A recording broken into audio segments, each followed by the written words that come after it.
Welcome back to Morgan's video blog, Morgan's online blog in video format. Today, I'm here to talk about picking a point of view. Every writer is different.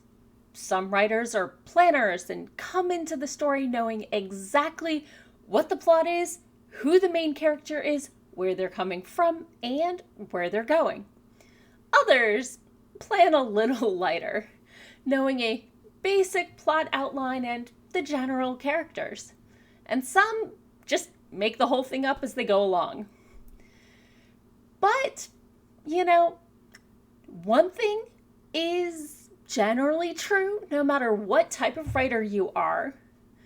There's going to be a point of view character or characters. So let's talk about this whole point of view thing. Most stories are told in first or third person. In first person, you have characters talking about things like, I went to the store, blah, blah, blah. In third person, that same scene would be more, she went to the store to blah, blah, blah. For stylized artsy or choose your own adventure books, we get that second point of view. We didn't just skip it. Otherwise known as you went to the store. Now, some stories are closer, quote unquote, than others. What do I mean by closer? Well, if the story isn't close, you can't know what the characters are thinking. When you're in third person, this kind of looks like, main character thought that so-and-so was a jerk because blah, blah, blah. And that sort of thing.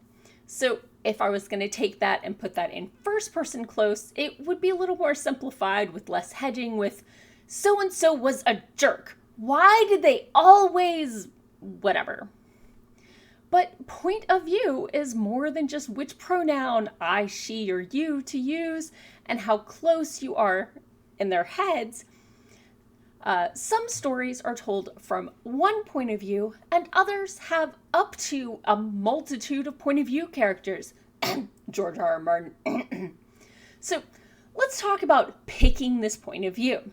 When writing a story, there are many factors that go into picking the right both point of view and point of view character or characters. First up, you've got what genre you're writing. Different genres have different expectations.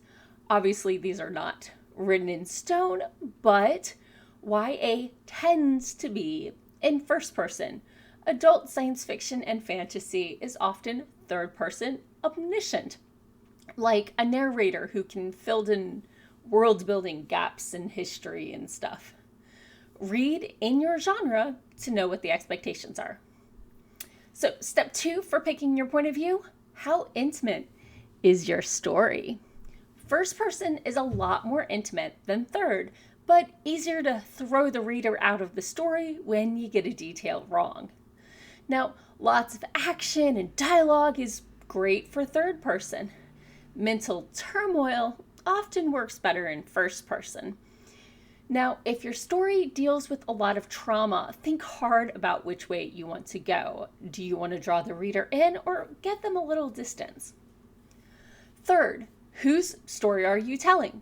If the character is foremost in your planning or the most well-developed part of your story, you probably already know who should be telling the story. Probably. Sometimes who you think the story is about isn't the main character at all.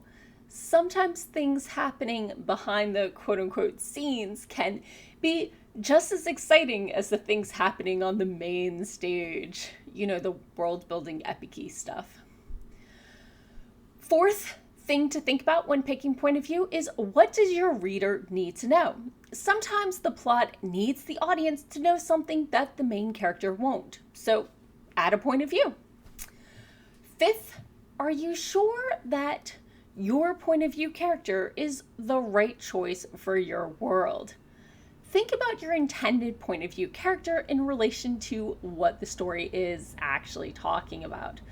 When you are exploring a real world setting and culture through the eyes of an insider or an outsider, you can do that wrong, especially if this real world culture is not your native culture.